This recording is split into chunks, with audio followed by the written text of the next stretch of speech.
You're not going to keep making all that noise, are you? Some of us are trying to sleep up here. So good morning. Good morning. It's such a thrill for me to be here. This is my first time to Harmony Center for Spiritual Living. This might be my first time to Whittier. Although I lived and went to high school in Glendora, which is not that far away from here. But I'm not sure I ever got to here. Now you're not starting all over. I just wonder what I have to do to get my picture on a wall outside the liquor store. So,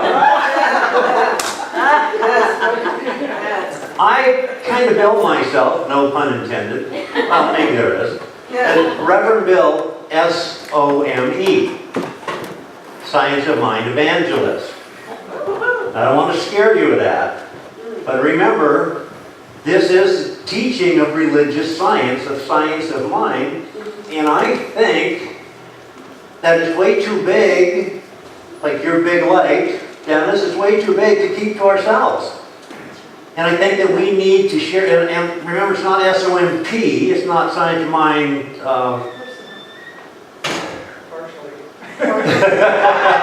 proselytizer. It's evangelist, and evangelist just means spreading the good word.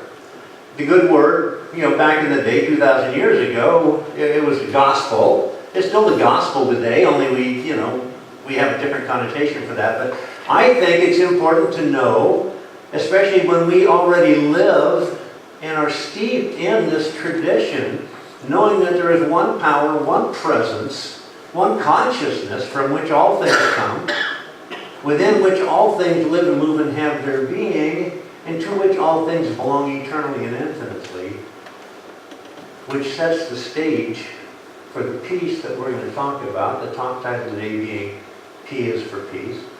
Well, P is for lots of other things also. P is for the power and the presence of that one source, that one God, spirit, life force. Call it what you will.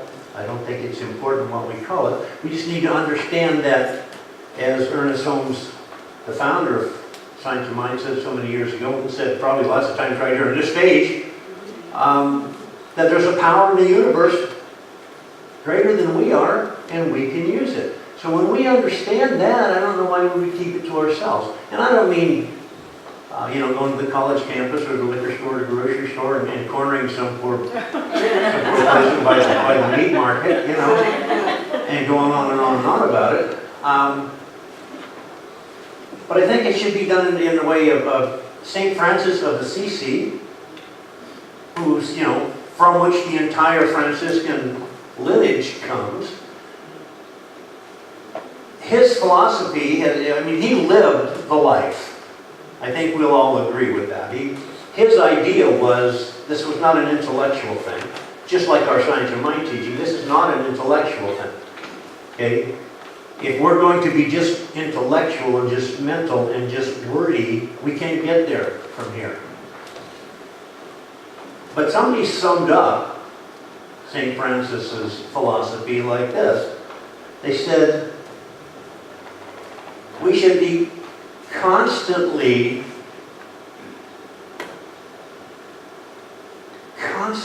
and for always impressing our spirituality, our philosophy, our consciousness upon everybody. Even using words to do that if we have to.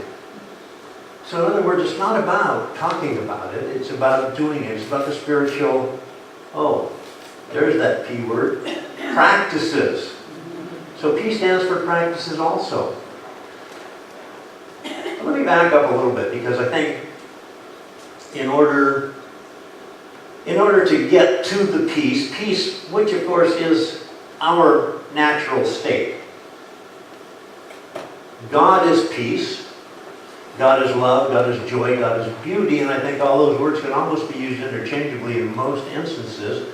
And because we are part and parcel, we come from that divine consciousness, we are some aspect of that divine mind, that peace, love, joy, beauty have to be our natural state. I'm going to get to that in a second, but first, What do you think about a little pop quiz? I think every Sunday talk should start with a pop quiz. I am just wondering, and somebody maybe can help me, just tell me, how many seconds there are in a year? I'll give you a minute to figure that out. No, I really won't. Because I wouldn't ask that question if I didn't already know the answer. So here it is, if you want to write this down. There are 12 seconds in a year. 2nd of January, 2nd of February, 2nd of March. So why do you bring that in, Bill? Well, just to show that we are all subject to perspective.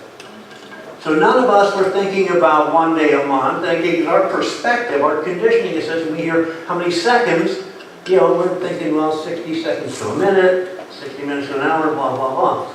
But our perspective is very important. I have a little story about perspective. Who wants to hear it? I do. Yeah. Okay, so it seems there are 2 guys marooned on an island. And the one guy is pacing back and forth, and he's pacing back and forth, and he's sweating, and he's just all in the jither. He's, oh my God, oh man, what's going to happen? That's, oh gee. And the other guy takes his shirt off, rolls his trouser legs up, leans back against this giant hunk of driftwood, and suns himself. The first guy says, what are you, crazy? Don't you understand the seriousness of this situation? We're probably going to die out here. And the other guy says, nah, he says, I have a very lucrative practice back home. I make so much money. I make stupid, crazy money. I got lots of people working for me. He said, I make like 40 grand a week. I don't even know what to do with it all. He says, but I belong to the Harmony Center for Spiritual Living in Whittier, and I tithe faithfully every week to that church, and I know that Bonnie and the rest of the board are going to find me. Okay? I'm not concerned. It's all in my perspective. And the perspective is important because it leads to our perception. And perception, the way we see life, the way we see the world, perception is very important. Because perception really, it turns out, is our reality. Is it not? That's what we live in every second. We don't live in what we think would happen or wish would happen.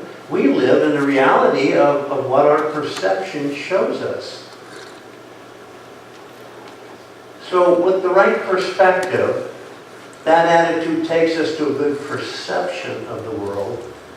And we don't see the world the way it is. Would you agree with that? Yeah. We do not see the world the way it is. We don't see things the way they are. We see the world the way we are.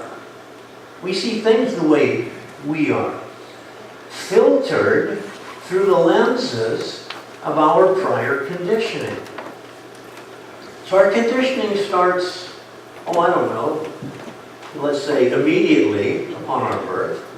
Well, maybe not immediately. Those first couple hours were like cute and cuddly, we're the greatest little, oh look at that little slice of heaven, blah, blah. But then the first night that you're kept awake all night, screaming and crying. And then we start trying to condition the baby to sleep when? When we want it to.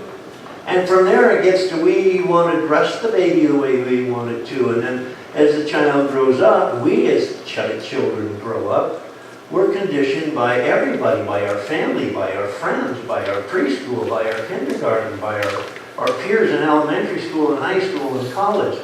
Then we get into the workforce and we're affected by that also.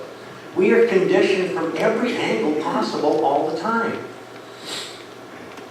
Don't you want to be like so-and-so? Why can't you be more like so-and-so? Don't you want this? Wouldn't you do that? Here, but I'd like you to see you wear it, blah, blah, blah. So somebody is always pressing against us. Well, the good news is that what else is always pressing against us is that power and presence that is God, that divine consciousness, the entirety of which is available to us at any given time. The entire power and presence of the divine is ours to access